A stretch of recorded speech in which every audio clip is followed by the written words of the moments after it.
Hello. In this video, we'll show you how to transfer audio or video files from a PC to an Android smartphone with Wondershare UniConverter 14 on Windows. Launch Wondershare UniConverter 14. You can download UniConverter from the link below. Step 1. Enable USB debugging. On your Android smartphone, go to Settings, Enable and go to Developer Options, and turn on USB debugging. Step 2. Connect your smartphone to UniConverter. Get back to UniConverter window and use the USB cable to connect your Android phone to the PC. Step 3. Add files to UniConverter. Go to Tools and click Transfer. Make sure that your Android phone is present in the list. Click Add Files and select and add the source files to UniConverter 14.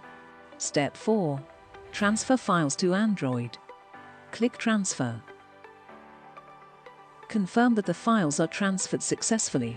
Disconnect your phone from the PC and access the transferred files on your Android smartphone.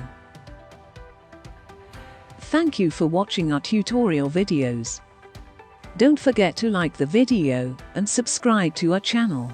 Click the link in the description to try Wondershare UniConverter for free. See you in the next video.